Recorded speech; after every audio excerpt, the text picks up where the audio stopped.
everyone, Joe Killinger with theRRD, working on yet another video that I think is going to be very informative for you today. I'm going to have George Pino of Commercial Brokers International come in and speak to us about issues that you might come across with your property management employees. And so I reached out to the CEO of Commercial Brokers International, George Pino. Good morning, George. Good morning, Joe. And he also part of the Commercial Brokers International. They have a property management division. And so I think George has been in this business for how many years? Too long to recall. Right, right. So it's been a long time. And so he has a lot of insight that I think we all could possibly learn something from. So thank you for taking the time to do this with us today, George. One thing that was I just talked to a client this morning, actually what prompted this video, is an individual back east. They had an employee that had trouble with their accounting division.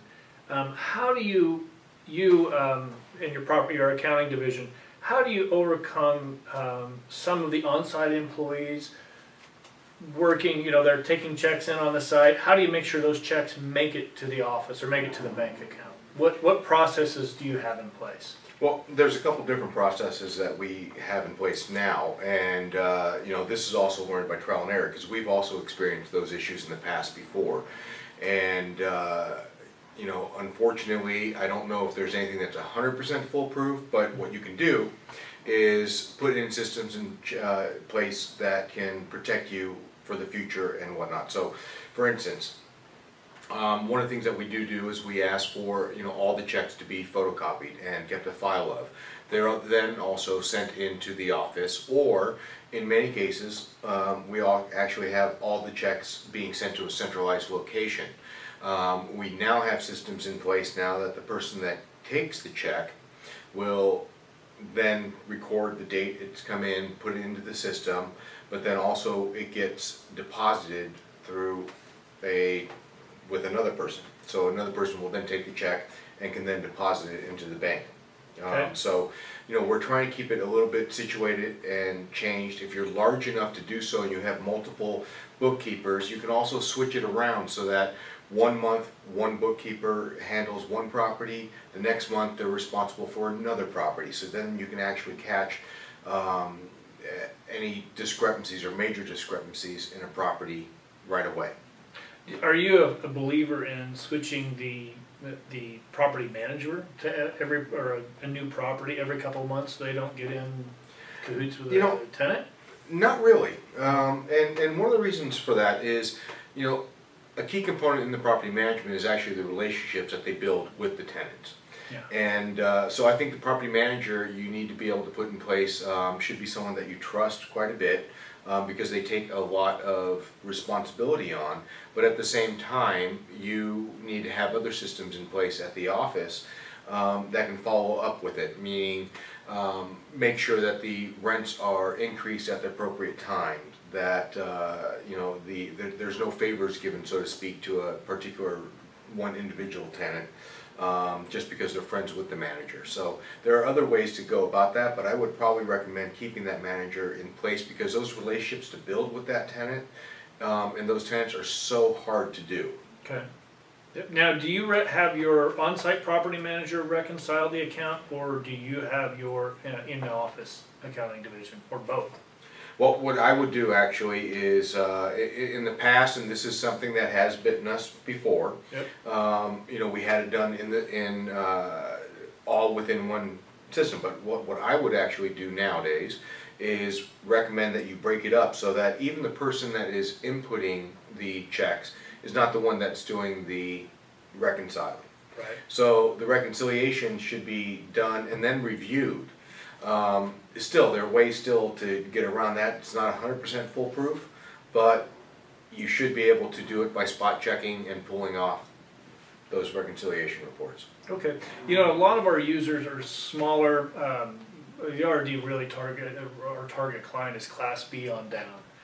So we have a lot of property management companies that have 50 unit, 40 unit buildings. So there's an on-site manager and then a lead maintenance guy, or maybe two, a lead maintenance guy and one other person. One thing that I was speaking to somebody a couple weeks ago, they had a situation where the manager was showing that the units were vacant, but they were actually leasing them out and then pocketing the money. The only way to really overcome that is spot inspections, right? Stop in, walk your property. Always do that, and that's about the only way to do that, especially in larger properties where you have an on-site manager. They might be in cahoots with the actual maintenance person as well, and it can create an issue where, for instance, how are you as a regional manager or an owner that's off-site?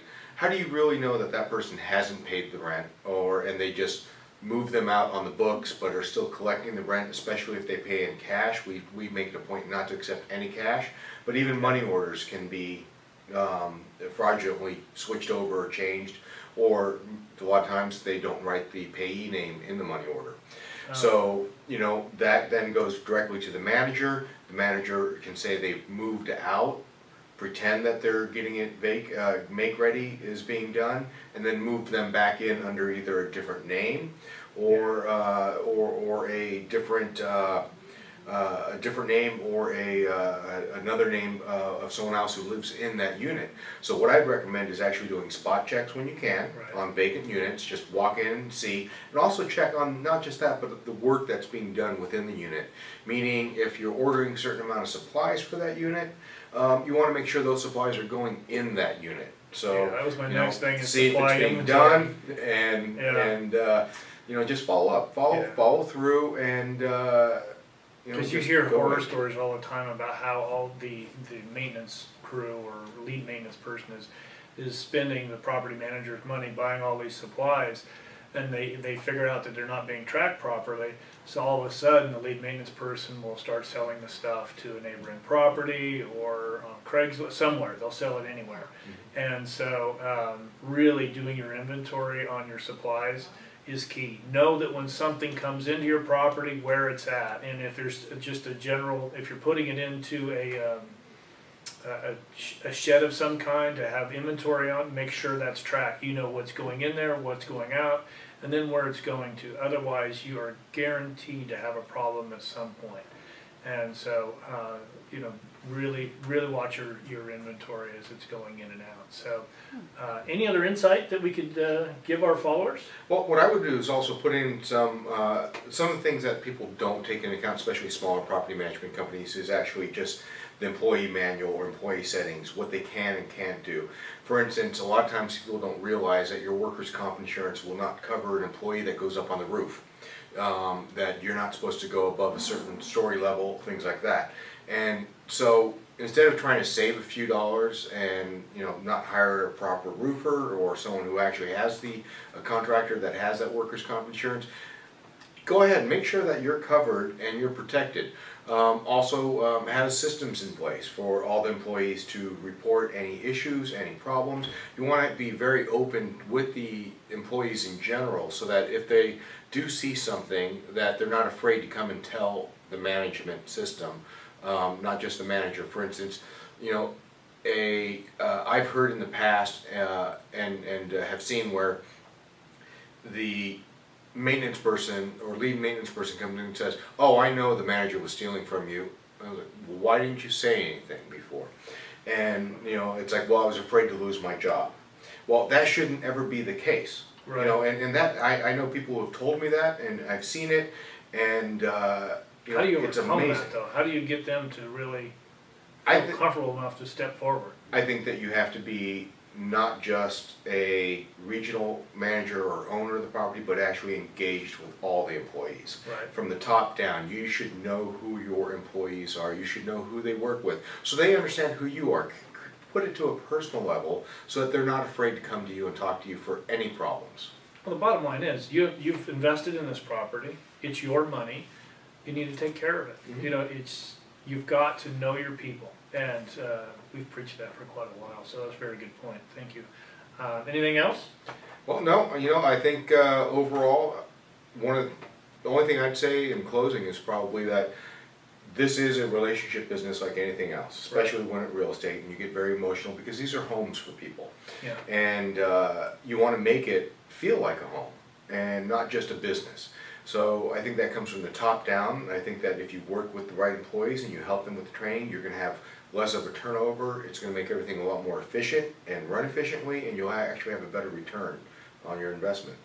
I very much agree with that. Okay, well, thank you for taking the time today. And that's a wrap for today, folks. Thank you for watching our video. If you like the video, go ahead and register. We put these videos out occasionally, and we feel that they're very informative. I guess we would think our videos are very informative, wouldn't we? So check it out. Check out our website, www.theRRD.com, THERRD.com. I believe it's right behind me as well, so you can't miss it. Thanks again, and we'll see you soon.